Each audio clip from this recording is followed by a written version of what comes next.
Sejatinya aturan logika dan bahasa ini memiliki kesejajaran. Artinya logika itu memiliki ilmunya sendiri dan bahasa juga memiliki ilmunya sendiri.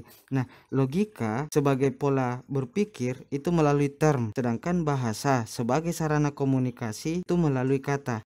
Saya coba gambarkan di sini saja ya. Logika, bahasa. Di logika itu mengenal istilah term dan di bahasa itu mengenal istilah kata. Term ini sebenarnya adalah sebuah kata juga atau rangkaian kata, namun memiliki fungsi sebagai subjek atau predikat dalam suatu kesimpulan atau sebuah keputusan. Term ini kemudian itu membentuk proposisi. Nah, sedangkan untuk bahasa ini dia membentuk kalimat atau proposisi ini berdasarkan term 1 ditambah term 2 dan seterusnya. Nah, kalau kalimat itu kata 1 ditambah kata 2 dan seterusnya. Jadi kalimat terdiri dari sekian atau berbagai kata, begitu juga proposisi terdiri dari sekian term. Nah, jadi dari proposisi inilah kemudian menjadi dasar untuk menilai sebuah argumentasi itu benar atau salah. Kalau dari bahasa itu kalimat menjadi komposisi. Jadi dalam ilmu logika, argumentasi itu kemudian terdiri dari proposisi satu, kemudian ada proposisi lainnya. Nah, yang kemudian menjadi sebuah kesimpulan atau keputusan. Nah, kemudian dalam bahasa itu komposisi ini terdiri dari berbagai kalimat. Kalimat 1, kalimat 2, kalimat 3 dan seterusnya. Nah, kita kembali pada materi kita, yaitu intellectual cul-de-sac atau fallacy atau kesesatan bernalar atau berpikir.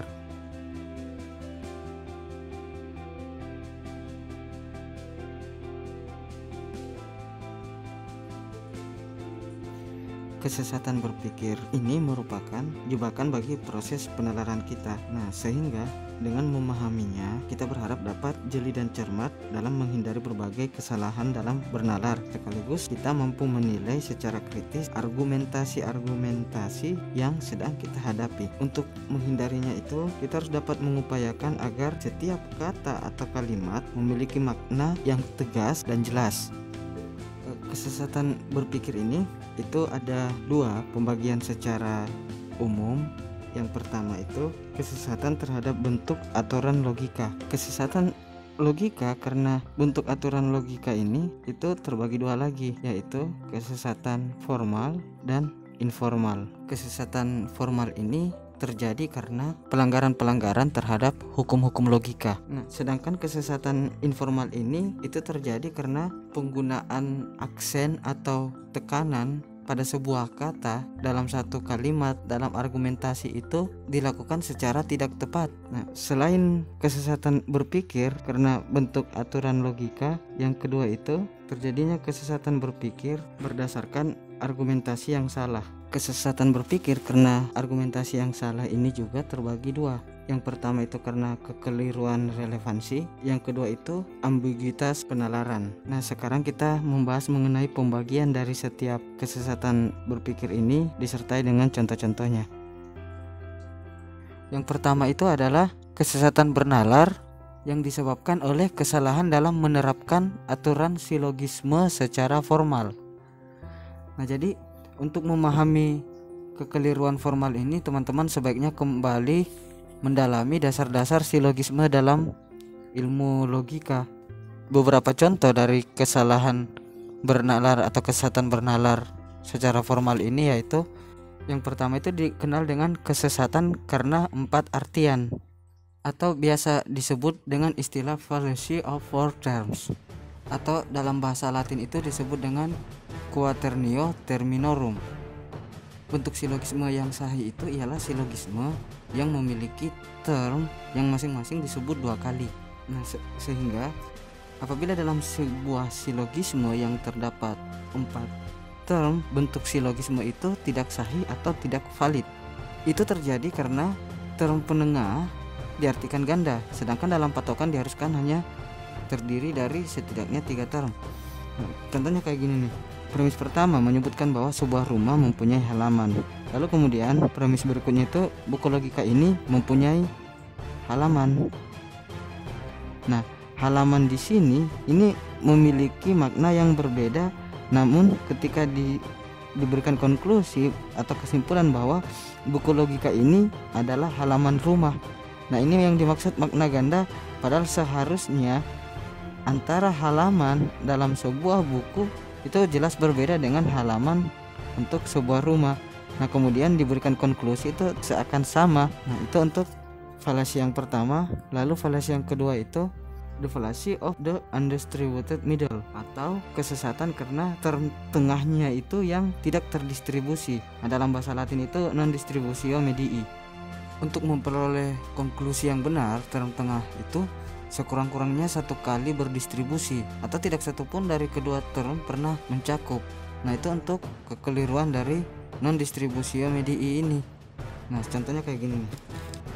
Premis pertama itu semua orang yang perokok mengalami gangguan paru-paru. Unyil mengalami gangguan paru-paru. Jadi unyil adalah perokok. Nah, termnya ini tidak terdistribusi sehingga unyil ini langsung ternisbahkan sebagai perokok ketika dia mengalami gangguan paru-paru, padahal bisa saja unyil ini mendapatkan gangguan paru-paru bukan disebabkan oleh karena dia perokok. Sederhananya kayak gini nih, semua Z adalah B. Premis kedua, semua Y adalah B. Konklusi yang dibangun kemudian jadi semua Y adalah Z. Nah, ini keliru seperti contoh yang di sini tadi, di mana bagian tengah ini tidak terdistribusi. Falasi yang ketiga dalam kekeliruan formal itu adalah kekeliruan karena prosesnya tidak benar atau fallacy of illicit process. Nah, kekeliruan ketiga ini terjadi karena sesat pikir yang terjadi itu term premis tidak berdistribusi tetapi term konklusi berdistribusi. Hal ini itu melanggar ketentuan mengenai term-term silogisme juga. Contohnya kayak gini. Hewan adalah makhluk Tuhan. Ini premis pertama. Premis kedua itu manusia bukan hewan. Nah, jadi manusia bukan makhluk Tuhan. Nah, ini kekeliruan karena kesalahan dari proses yang tidak benar. Yang keempat itu kekeliruan karena menyimpulkan dari dua premis yang negatif atau fallacy of negative premises. Sesat pikir yang keempat ini terjadi di mana menarik konklusi dari dua buah premis negatif, padahal dari dua premis negatif tersebut tidak dapat ditarik konklusi yang benar. Nah, hal itu melanggar ketentuan mengenai premis-premis. Contohnya gini nih, premisnya itu tidak satupun barang yang berkualitas tinggi harganya murah. Semua barang di toko itu tidaklah murah. Jadi semua barang di toko itu berkualitas tinggi. Nah, ini adalah kekeliruan berpikir yang keempat, fallacy of negative premises. Yang kelima itu sebuah kekeliruan berpikir karena mengakui akibat atau fallacy of affirming consequence. Nah, kekeliruan berpikir ini dalam silogisme hipotetik karena membenarkan akibat kemudian sebabnya juga itu dibenarkan. Nah, contohnya bila perang terjadi harga barang-barang naik. Sekarang harga barang naik. Jadi perang telah terjadi. Nah, kayak gitu contohnya. Padahal kan barang naik itu belum tentu karena disebabkan perang. Jadi kekeliruan berpikir ini karena membenarkan akibat kemudian sebabnya juga dibenarkan.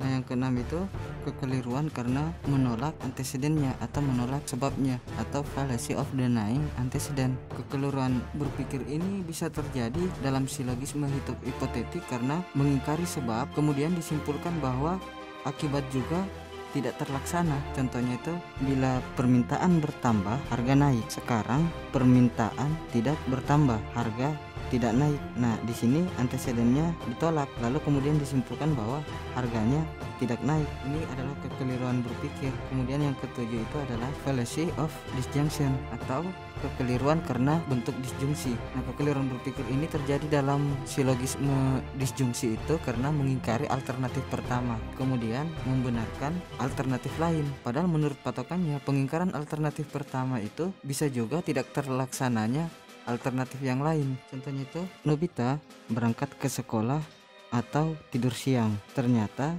Nobita tidak ke sekolah. jadi Nobita sedang tidur siang.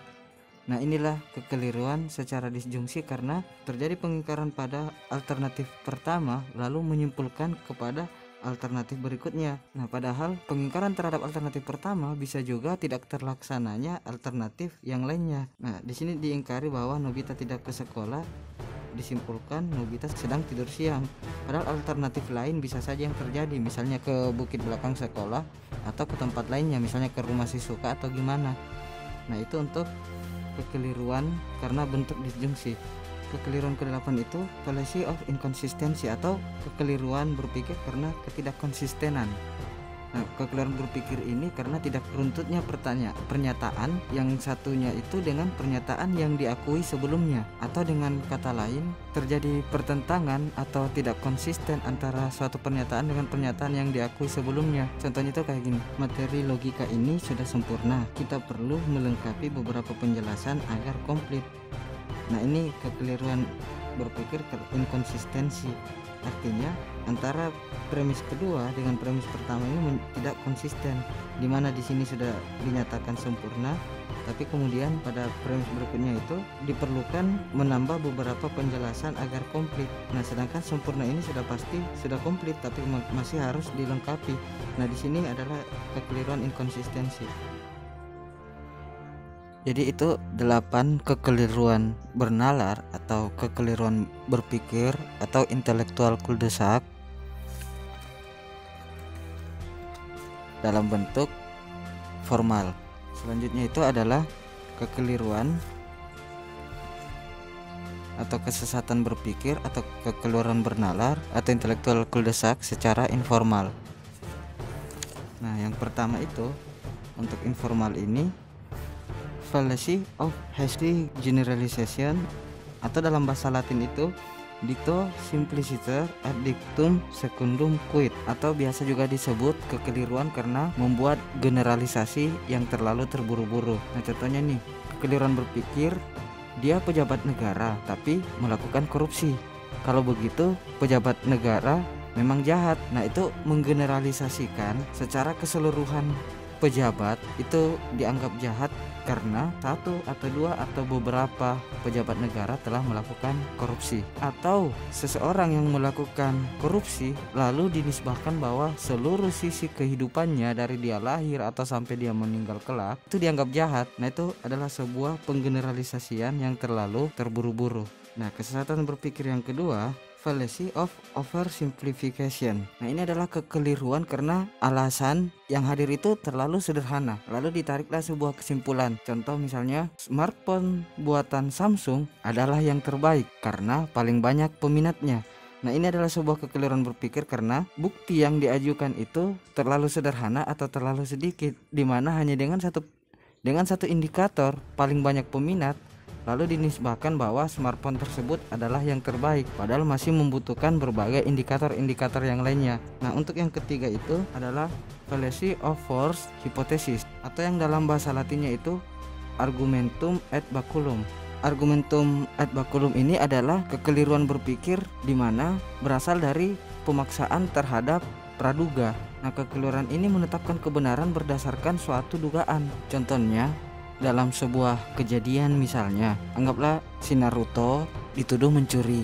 Nah, kemudian itu disangkakan karena hanya dia satu-satunya yang terakhir berada di rumah itu. Nah, itu adalah sebuah kekeliruan berpikir karena menetapkan kebenaran itu berdasarkan hipotesis atau dugaan semata. Yang keempat itu fallacy of begging deductions, atau dalam bahasa Latin itu petitio principii. Nah, petitio principii ini adalah kekeliruan karena mengundang permasalahan.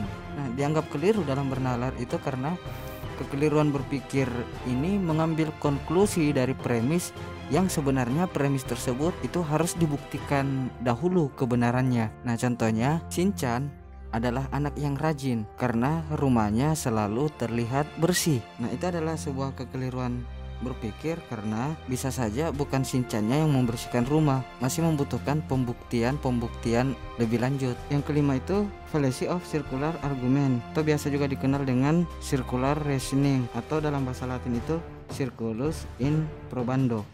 circulus in probando itu adalah kekeliruan karena menggunakan argumen yang berputar. Itu disebabkan penarikan kesimpulan dari suatu premis, kemudian kesimpulan tersebut dijadikan sebagai premis lagi, sehingga premis semula dijadikan kesimpulan pada argumen berikutnya. Contoh, sebuah argumentasi atau sebuah narasi kemudian dikemukakan bahwa kemiskinan di negeri ini itu disebabkan karena rendahnya tingkat pendidikan rakyat. Nah, mengapa tingkat pendidikan rakyat di negeri ini rendah? Ya karena rakyat di negeri ini dalam keadaan miskin. Jadi premis satu menjadi kesimpulan, lalu kesimpulan itu menjadi premis lagi untuk menjadi kesimpulan yang kemudian berlanjut terus dan berputar. Kemiskinan di negeri ini disebabkan karena rendahnya tingkat pendidikan. Ya, tingkat pendidikan itu rendah karena rakyatnya miskin karena tingkat pendidikan yang rendah. Jadi itu terus berputar. Yang keenam itu fallacy of argumentative leap atau kekeliruan karena berganti dasar. Kekeliruan berpikir ini karena mengambil kesimpulan itu tidak diturunkan dari premisnya. Jadi mengambil kesimpulan itu langsung melompat dari dasar semula. Contoh, ia kelak akan menjadi guru besar yang cerdas sebab orang tuanya kaya. Jadi kesimpulannya itu tidak diturunkan dari premisnya. Begitu. Atau contoh lain, ketika Dekisuki yang seorang pengusaha itu menjadi presiden, maka dia pasti akan mensejahterakan rakyatnya karena dia adalah pengusaha yang sukses. Nah, itu contoh kegagalan karena kekeliruannya itu karena berganti dasar atau argumentative leap, mengambil kesimpulan yang tidak diturunkan dari premisnya. Yang ketujuh itu argumentum ad ignorantiam dalam bahasa Latinnya atau fallacy of ignorance atau biasa juga disebut dengan kekeliruan karena kurang tahu. Kekeliruan ini terjadi ketika lawan bicara tidak bisa membuktikan kesalahan argumentasinya. Jadi ketika argumentasi lawan bicara itu tidak bisa dibuktikan, dengan sendirinya kemudian dianggap bahwa argumentasi yang dikemukakan itu benar. Jadi dianggap benar karena argumentasi itu tidak bisa dibuktikan salahnya. Contoh, isi dalam lemari itu adalah kue. Karena kamu tidak bisa membuktikan bahwa dalam lemari itu bukan kue, maka argumentasiku benar. Nah, itu contoh dari argumentum ad ignorantiam ini, dimana hanya karena tidak mampu dibuktikan oleh lawan bicara, maka argumentasi yang pertama itu dinyatakan sebagai kebenaran. Yang kedelapan itu fallacy of complex question atau plurium interrogationum. Yang kedelapan ini kekeliruan karena pertanyaan yang sifatnya ruwet, sehingga kekeliruan berpikir karena mengajukan pertanyaan yang bersifat menjebak. Contoh nih, ketika sebuah pernyataan, jam berapa kamu pulang semalam? Tanda tanya. Yang ditanya ini tidak pergi, cuman si penanya hanya bermaksud memaksakan pengakuan bahwa yang ditanya itu semalam itu pergi. Tapi karena orang yang dimaksud ini tidak pergi, jadi dijebak dengan sebuah pertanyaan, jam berapa kamu pulang semalam? Nah, itu contoh dari fallacy of complex questions. Kemudian yang kesembilan itu adalah fallacy of accident atau addicto simpliciter et dictum secundum quid dalam bahasa Latinnya, yaitu kekeliruan karena menetapkan sifat. Nah, sehingga menghadirkan kekeliruan berpikir di mana menetapkan sifat bukan keharusan yang ada pada suatu benda bahwa sifat itu tetap ada selamanya. Dengan kata lain itu argumentasinya itu hanya berdasar pada desas-desus. Contoh, Jogja adalah kota pelajar. Menetap di sana membuat orang menjadi pintar. Jadi dia orang pintar karena tinggal di Jogja, kayak gitu. Nah, padahal si dia belum tentu dengan tinggal di Jogja bisa menjadi pintar. Ini contoh 9 kekeliruan informal. Nah, selanjutnya itu adalah kekeliruan yang berdasarkan argumentasi yang salah. Yang pertama itu kekeliruan relevansi. Contoh yang pertama dari kekeliruan relevansi ini adalah fallacy of a relevant argument atau ignoratio elenchi dalam bahasa Latin. Nah, kekeliruan berpikir ini karena mengajukan argumen yang tidak ada hubungannya dengan masalah yang menjadi pokok dari sebuah pembicaraan atau terkesan memiliki hubungan tapi itu tidak termasuk dalam pokok pembicaraan. Jadi semacam sebuah kesan saja bahwa ada hubungan tapi sesungguhnya substansinya itu tidak relevan.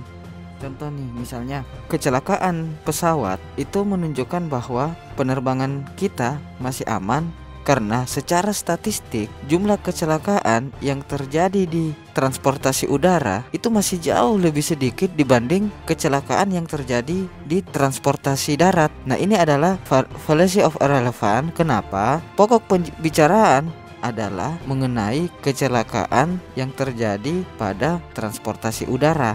Nah, kemudian coba dibelokkan kepada transportasi darat. Nah, atau contoh yang lain kayak gini nih. Pisau silet itu berbahaya daripada peluru karena tangan lebih sering teriris oleh pisau silet dan tidak pernah teriris oleh peluru. Nah, ini salah satu contoh kekeliruan bernalar karena argumen yang dihadirkan itu tidak relevan terhadap pokok pembicaraan.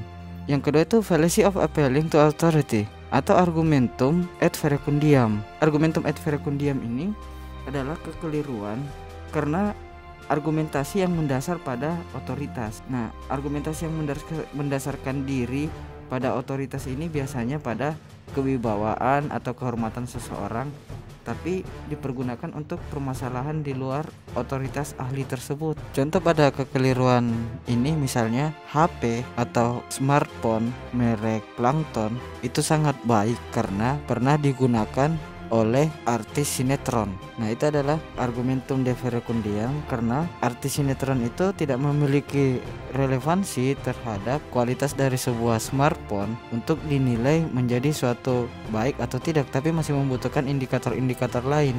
Nah, lain hal ketika memang pakar teknologi yang melakukan penilaian terhadap kualitas dari sebuah smartphone misalnya. Nah, lalu yang ketiga adalah fallacy of appealing to force atau argumentum ad baculum.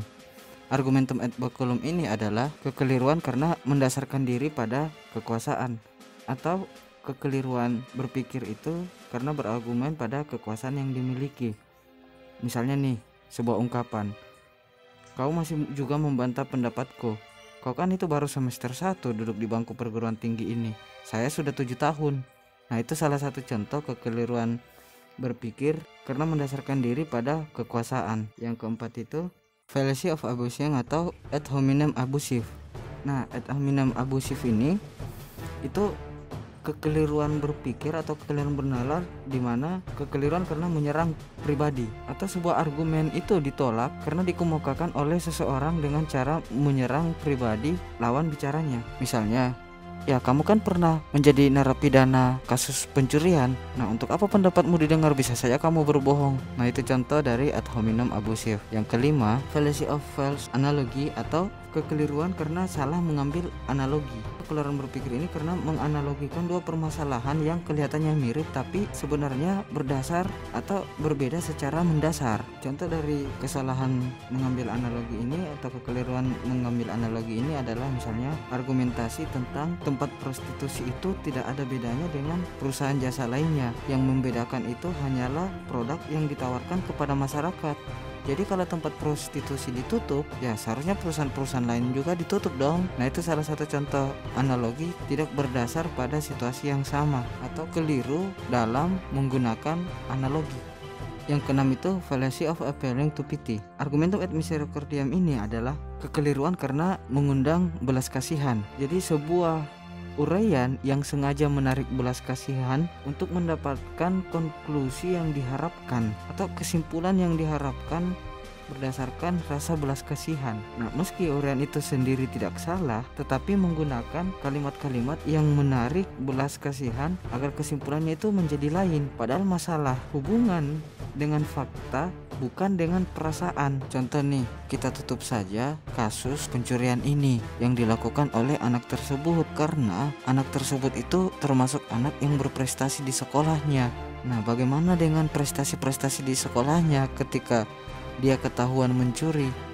Nah, ini contoh kekeliruan berpikir karena mengundang rasa kasihan.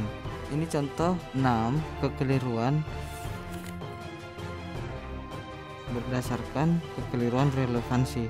Nah, kemudian kekeliruan berdasarkan ambiguitas penalaran. Contoh yang pertama itu adalah fallacy of composition. Kekeliruan karena komposisi. Jadi menetapkan sifat yang ada pada bagian untuk menyifati keseluruhannya.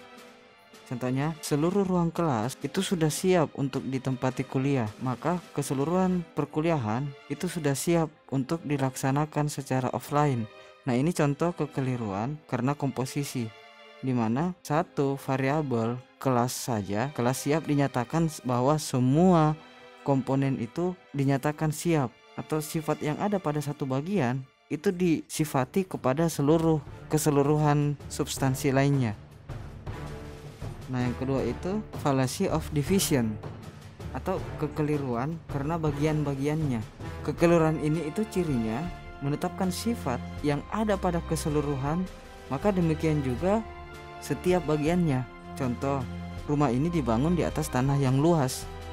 Nah, pasti kamar tidurnya juga luas. Nah, di sini luasnya tanah sebagai sifat yang ada pada keseluruhan itu kemudian dianggap bahwa bagian-bagian dari sebuah ruangan itu dinyatakan juga akan luas, padahal belum tentu. Bisa jadi akan lebih luas itu adalah ruang tamu, lalu kamar dibangun kecil-kecil.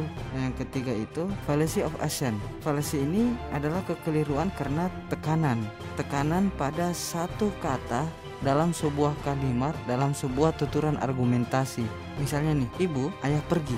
Nah, di sini diberikan tekanan pada kata ibu, ayah pergi. Nah, yang dimaksud di situ adalah ibunya dan ayahnya dari si pembicara itu sedang pergi. Tapi karena ada penekanan kata pada kata ibu, maknanya menjadi pemberitahuan bahwa pada si ibu bahwa ayah baru saja pergi. Nah, padahal yang ingin disampaikan adalah ibu dan ayah dari si pembicara itu sedang pergi. Yang keempat, fallacy of amphibole ini adalah kekeliruan karena amfiboli. Amfiboli ini itu kejadian atau terjadi di mana konstruksi dari sebuah kalimat itu sedemikian rupa sehingga artinya menjadi bercabang. Contohnya, dijual kursi bayi tanpa lengan. Nah, ini bisa memiliki dua arti yang bercabang. Yang pertama itu ada sebuah kursi yang dijual untuk bayi yang tidak memiliki lengan. Atau arti yang kedua, sebuah kursi tidak memiliki lengan atau pegangan dan itu dibuat khusus untuk bayi. Nah, ini contoh amfiboli. Yang kelima itu fallacy of equivocation. Fallacy of equivocation ini adalah kekeliruan karena menggunakan kata dalam beberapa arti, atau dengan kata lain menggunakan kata yang sama tapi dengan arti yang lebih dari satu. Contoh misalnya penggunaan kata orang tua. Orang tua ini bisa diartikan sebagai orang tua kandung, bisa juga diartikan kepada orang yang sudah lanjut usia. Nah, contohnya, kita sangat berutang budi pada orang tua karena telah membesarkan kita. Pengamen itu orang tua, jadi kita berutang pada orang tua itu, pada pengamen itu maksudnya. Nah, ini adalah fallacy of equivocation karena menggunakan kata orang tua pada satu kalimat, di mana kata orang tua ini memiliki arti yang lebih dari satu.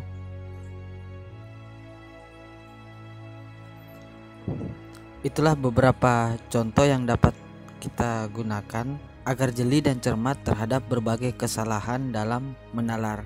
Juga supaya kita mampu mengidentifikasi dan menganalisis kesalahan yang terjadi, sehingga mungkin kita akan selamat dari penalaran palsu. Sesat pikir karena ambiguitas kata atau kalimat terjadi secara bisa sangat halus. Banyak kata yang menyebabkan kita mudah tergelincir karena banyak kata yang memiliki rasa dan makna yang berbeda-beda.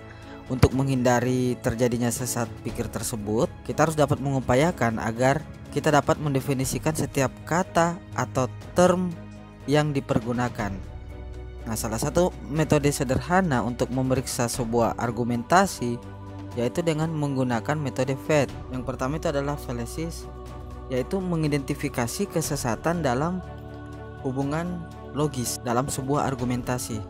Yang kedua itu alternatif, yaitu menentukan apakah premis pendukung yang disajikan itu adalah satu-satunya alternatif. Nah, yang ketiga itu adalah truth, menentukan nilai kebenaran dari premis yang ada. Yang terakhir itu adalah evidence, mengevaluasi bukti pendukung premis yang ada. Nah, inilah metode yang bisa kita gunakan untuk dapat terhindar dari terjadinya sesat pikir.